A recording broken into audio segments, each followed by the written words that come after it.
নমস্কার।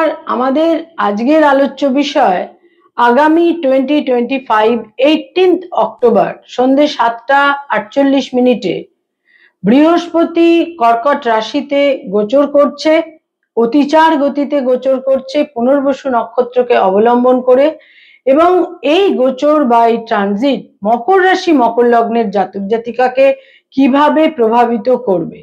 অর্থাৎ sign Capricorn, মকর রাশি মকর লগ্নের ষষ্ঠ থেকে সপ্তমে বৃহস্পতি গোচর করছে। বৃহস্পতি কেন্দ্রে গোচর করছে, সপ্তম স্থান কেন্দ্রস্থান, সেখানে বৃহস্পতি গোচর করছে। যাদের চন্দ্র রাশি বা মুন সাইন মকর, বা যাদের অ্যাসেন্ডেন্ট বা লগ্ন হচ্ছে মকর বা সাইন ক্যাপ্রিকর্ন, এই ভিডিও তাদের জন্য। মকর রাশি মকর লগ্নের জাতক জাতিকাদের সপ্তমে বৃহস্পতি গোচর করার পর 18th অক্টোবর সপ্তমে গোচর করার পর 11th নভেম্বর বৃহস্পতি বক্র গতিতে যাবে বা রেট্রোগ্রেড মোশনে যাবে, এবং সেখান থেকে 5th ডিসেম্বর 2025 5th ডিসেম্বর বৃহস্পতি পুনরায় তাদের সপ্তম থেকে ষষ্ঠে গোচর করবে। আমাদের আজকের বিষয় 18th অক্টোবর থেকে 5th ডিসেম্বর পর্যন্ত।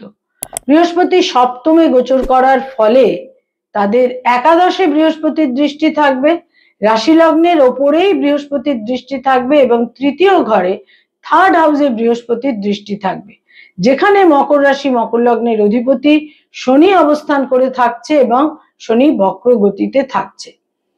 তো এই পরিস্থিতির ফলে মকর রাশি মকর লগ্নের ক্ষেত্রে যেটা খুব উল্লেখযোগ্য দিক তৈরি হবে তা হচ্ছে বহু ইতিবাচক পজিটিভ মানুষের সঙ্গে তাদের কিন্তু যোগাযোগের ক্ষেত্র তৈরি হবে, এবং তাদের জীবনে কোনো একটা বিশেষ দুশ্চিন্তা দুর্ভাবনার অবসান হবে। দাম্পত্য জীবনে প্রপার আন্ডারস্ট্যান্ডিং, যেখানে যেখানে তিক্ততা ছিল, নেতিবাচক দিক ছিল, সেখানে প্রপার আন্ডারস্ট্যান্ডিং, প্রীতি, মাধুর্য ইত্যাদির ক্ষেত্র তৈরি হবে। যারা কোনো ব্যবসা বাণিজ্যের সঙ্গে সংযুক্ত মকর রাশি মকর লগ্নের জাতক জাতিকা, সেখানেও কিন্তু একটা প্রসার এবং বৃদ্ধির যোগ তৈরি হচ্ছে। তারা নতুন করে ইনভেস্ট করতে পারেন এই সময়কালে, ব্যবসা বাণিজ্যের সেই সম্ভাবনাও থাকছে। মকর রাশি মকর লগ্নের জাতক জাতিকা যারা এখনো বিবাহ করেননি কিন্তু বিবাহ ইচ্ছুক, সম্ভাব্য ক্ষেত্রে প্রবল বিবাহের সম্ভাবনা এই সময়কালে থাকছে। কিছু ভ্রমণের যোগ থাকছে, দূরযাত্রা, বিদেশ যাত্রা, কোনো ধর্মীয় স্থানে ভ্রমণ, এই ধরনের ক্ষেত্রেও কিন্তু থাকছে। বহু ক্ষেত্রেই তাদের শুভ বুদ্ধি বজায় থাকবে এবং তারা অনেক ইতিবাচক পজিটিভ সিদ্ধান্ত নেবেন। আয়ের ক্ষেত্রে বৃদ্ধি, ইনকামের ক্ষেত্রে বৃদ্ধি, বয়সে বড় ভাই বোনেদের সঙ্গে সম্পর্কে উন্নতি, বয়সে বড় ভাই বোনেদের সাপোর্ট পাওয়া, এবং পারিবারিক জীবনে বয়সে ছোট ভাই বোন এবং বয়সে বড় ভাই বোন তাদের সঙ্গে রিলেশনশিপটা কিন্তু মানুষের পারিবারিক জীবনে খুব গুরুত্বপূর্ণ একটা দিক হয়ে থাকে। তো মকর রাশি মকর লগ্নের জাতক জাতিকাদের উভয় ক্ষেত্রেই কিন্তু তারা একটা ইতিবাচক ভাই, পজিটিভ একটা আন্ডারস্ট্যান্ডিং ইত্যাদি, বয়সে ছোট ভাই বোন এবং বয়সে বড় ভাই বোন উভয় ক্ষেত্রেই কিন্তু তারা পাবেন।